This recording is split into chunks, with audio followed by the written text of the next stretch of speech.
Meu nome é Micarla Lins. Nicarla. Micarla, bem diferente pra não esquecer. Micarla. Micarla. Tá Ainda bom. vai escutar bastante. Eu sou mentora de comunicação e oratória para mulheres que querem ter uma comunicação inesquecível. Sou vice-campeã brasileira de oratória e campeã de muitos torneios internacionais de debate e argumentação. Tem campeonato de Que medo. oratória? Tem. Você sabia disso? Não Sabia, sabia. não. Eu já É fiquei com mesmo? medo. Tem, Porque a é um pergunta vem pra mim. esporte que Pode nasceu... perguntar pra Malu. Peraí. Oratória é um esporte? Sim, Eu tô entendendo a mesma coisa que eu acho que eu tô entendendo? exatamente. Tipo assim, falar é um esporte? Exatamente, que a gente leva bastante a sério. Caracas, cara. É um esporte que nasceu no Reino Unido, e aí aqui no Brasil ele é um pouco mais novo, tem cerca de 8 anos, e a gente debate competitivamente tanto no Brasil quanto em outros países. Em 2020, eu participei de mais 50 campeonatos na América Latina em espanhol, então é uma oportunidade muito grande de você se colocar à prova, de discutir as coisas que você conhece e tirar da sua zona de conforto, né? Afinal de contas, você não escolhe qual lado você vai estar e nem o que você vai discutir, e você só tem 15 minutos para preparar o seu discurso. Jesus. Você tá falando uma especialista de oratória, né? Então, por isso que todo mundo fica assim, ó. Que legal, E cara. aí, a minha pergunta, na realidade, é um pouco para os três. Com essa rotina, tentando ser um pouco mais produtivo, com tanta coisa que vocês têm para fazer, vocês trabalham muito com a oratória, comunicação e a voz de vocês. Como vocês fazem para se preparar para grandes palestras, podcasts e para conseguir se comunicar tão bem? Vai.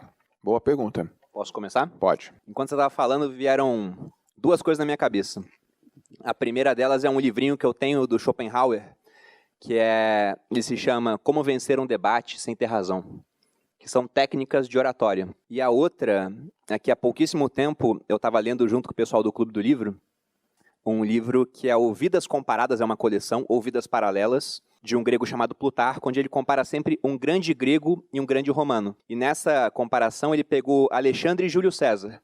E Júlio César foi um dos homens mais marcantes da história. São poucos que podem falar que mudaram o calendário, né? Você tem Cristo, antes e depois de Cristo, mas você tem César também. Porque ele criou o calendário que a gente usava até não muito tempo atrás, que era o Juliano. Os russos usaram o Juliano até 1917, hoje usam o Gregoriano. E o César se orgulhava muito de uma coisa. Ele dizia que ele era o segundo em oratória em Roma. Ele só perdia para um cara chamado Cícero. E graças à oratória dele, ele conseguiu ter muito sucesso na política. E ele também falava, eu sou o segundo, eu não sou o primeiro, mas porque eu sou homem de armas, né? Se eu fosse me dedicar só a isso, eu seria o primeiro. Ele colocava. Então a oratória é super importante. E eu sei disso hoje mais do que nunca, mas eu sempre valorizei uma oratória boa porque eu tinha admiração por quem falava bem. Então como que eu faço para me preparar? Eu ensaio. A Malu sabe disso. Eu ensaio, eu fico falando sozinho, fico repetindo, eu mexo a boca, assim, enquanto eu estou ensaiando mentalmente. Ela sabe que eu estou fazendo um discurso mental comigo mesmo. Então eu gosto muito disso. E sempre que eu vou fazer alguma coisa, eu também imagino, por exemplo, no podcast, se eu dou uma resposta, eu já gosto de imaginar qual é a possível réplica daquela pessoa para que eu tenha melhores argumentos. Então, o meu truque para isso é óbvio, é a preparação. Eu levo muito a sério as apresentações quando eu vou fazer, porque por mais que eu seja um cara bom de improviso, eu sou muito melhor se eu não tenho que improvisar. Se eu já sei qual é a pauta, qual é o assunto, eu consigo preparar, eu consigo buscar referências, frases de efeito, e isso deixa o discurso, logicamente, muito melhor. Mas eu pego tempo para isso mesmo. Eu gosto de ter essa preparação. E quando ele fala que ele se prepara, ele se prepara mesmo. Numa live que ele vai fazer, alguma coisa assim, quando é um evento grande, ele faz a live inteira antes de fazer. Então, as pessoas acham, o Bruno entrou lá naquela live ao vivo, de alguma forma, e arrasou. Não, ele passou 2h30 fazendo a live antes, real, assim, oficial. E posso responder agora, depois você fica por último? Posso botar uma coisinha aqui, uma observação? Pode. A gente fez uma live para o Stage, que foi o Viver de Renda com Marketing Digital. A live para começar às 8. Eu comecei a ensaiar às 6, eu acabei de ensaiar às 7h55, eu tomei um café, a live começou às 8. E a Lara tá aqui, não me deixa mentir, ela tava lá. Mas saiu de uma maneira magnífica, porque eu ensaiei antes. Se não tivesse ensaiado, não seria tão bom. Quando você começou a falar, eu fiquei super nervosa, porque eu falei, meu Deus do céu, eu sou péssima em oratória. Mentira, eu sou boa hoje em dia, né? Mas eu já fui muito ruim. E hoje em dia, obviamente, eu tenho muita coisa para melhorar, mas eu tenho noção de que eu melhorei bastante. E eu não fiz nada para isso. Eu acho que o que eu fiz de principal, assim, foi me atentar ao que eu fazia já antes. Então, eu me preocupei com a forma como eu falava as palavras. Antes, eu sempre falava as palavras pela metade, eu comia os S's, comia os R's, comia todos os plurais. Isso deixava a minha fala super pobre. Então, eu só me preocupei. Eu falei, eu vou falar mais devagar e vou começar a falar as falas inteiras. E isso no Instagram também. Então, eu comecei a fazer isso no próprio Story, né? E antes, e era uma coisa que o Bruno fazia muito, ele apagava stories. E eu sempre fui muito autêntica, espontânea, etc. Eu falava, não, eu não vou apagar, as pessoas gostam disso em mim. Mas eu estava errada. Porque tudo bem eu ser autêntica, espontânea, etc. Mas passar o erro o tempo inteiro é muito ruim, te deixa pobre, né? Tira a sua credibilidade de alguma forma. Então, eu passei a fazer alguns stories mais de uma vez. Isso não tirava a minha espontaneidade, né? Eu vi que era melhor, que eu conseguia fazer melhor, passar melhor a informação. E hoje em dia, obviamente, às vezes eu não preciso fazer mais de uma vez, né? Porque eu já melhorei. E eu tenho certeza que eu tenho muita coisa ainda para melhorar. O podcast que a gente tem gravado toda semana me ajudou muito, porque eu tenho contato com pessoas muito inteligentes, com uma oratória muito boa, e eu tô ali assistindo de pertinho, então eu consigo absorver de alguma forma aquilo, e eu acho que ajudou muito na minha oratória. Mas eu acho que o principal mesmo foi eu me importar, né? Eu, de fato, parar e falar, putz, olha só, isso daqui tá ruim, e se eu fizer de novo vai ficar melhor. Então vamos fazer. No meu caso, um pouco dos dois, da Malu e do Bruno. Treino, falar, praticar, sem a menor dúvida, me expor. Eu tenho uma história, né, muito forte na acadêmica, então eu fui professor 11 anos, durante 11 anos eu fui todos os dias dar aula na faculdade. Isso me ajudou muito, muito, muito, muito, muito, muito. Só aconteceu uma coisa. Quando eu estava num ambiente que eu percebia que eu era a autoridade daquele ambiente, ou seja, é o professor Joel que está entrando. Oi, gente, tudo bem? Bom dia, vamos falar. Vamos começar? Presta atenção, aqui é a aula. Eu nadava de braçada. E aí eu comecei a conversar com pessoas das quais elas exerciam um poder na minha cabeça de autoridade muito grande. Cara, vou falar com essa pessoa, vou falar com essa pessoa.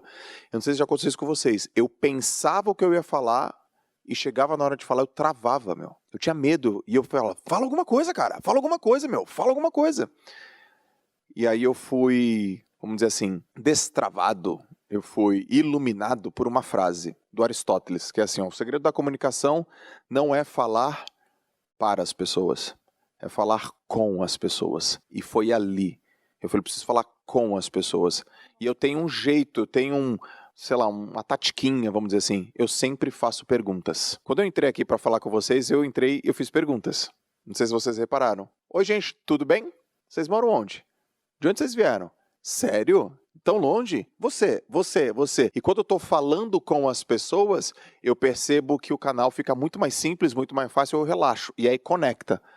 E foi isso. Então, o grande, vamos dizer assim, meu grande elemento de oratória é falar com as pessoas e não falar para as pessoas, treinar. E aí eu percebi também que os grandes oradores, eles têm algumas características. Fala simples, não tem palavra rebuscada, são naturais, tem naturalidade, tem carisma, são bons ouvintes, tem pausa e tem um negócio muito forte que eles geram identificação. Vamos pegar um comunicador aqui, tipo o Whindersson Nunes. É um comediante, mas por trás do comediante, um excelente comunicador.